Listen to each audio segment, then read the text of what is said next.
Welcome to part 2, Brain Science. Keep it lit on Mr. Maxwell. Today we're going to talk about triggers, mirror neurons, and neuroplasticity. All right. I know they're big words, but don't worry about it. I'm going to break it down for you. We're going to keep it simple. Kism, keep it simple, Max. All right.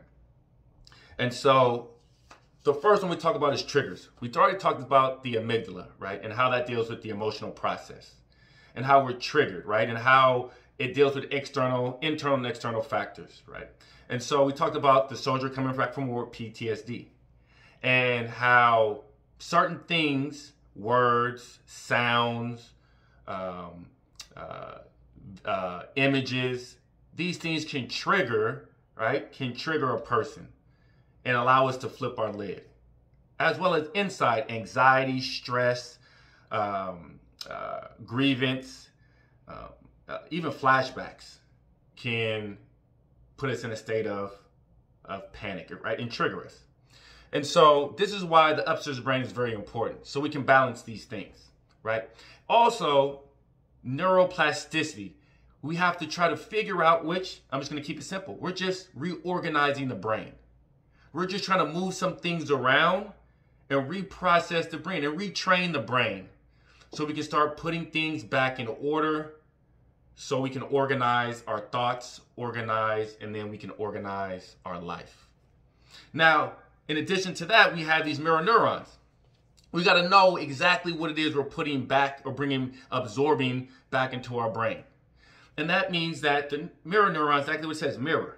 So we're seeing others, right? We're seeing things and not allowing it to, let me take it back. Let's think about this. If somebody smiles, that makes you want to smile, right? Sometimes, or it could fire up a smile. Maybe not. But it's seeing these things where we have to reprogram in order to continue to rearrange our brain, right?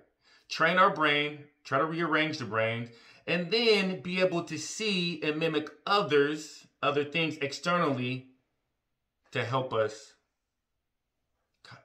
continue to progress and move forward. Now, we have this other thing, the knee-jerk reaction, right? So let me read this to you. Knee-jerk reaction is without thinking instead of using our own mindfulness skills to make a more mindful response. So that's just responding. That's just boom. When a doctor hits your knee and your knee pop, he touches your knee, he's trying to see that reaction, just how you react naturally, right? But there's some times in our life where we need to have control. We need to be mindful of our actions, right? And that's why reorganizing neuroplasticity and mirror neurons are important. We're gonna train our brain to rearrange, organize, so we can get organized. We want to see things and associate it, right? So we can have control of it. All right. And I want to stress that schools,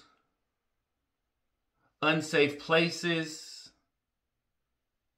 and traumatic events can lead to high stress anxiety, can be very stressful.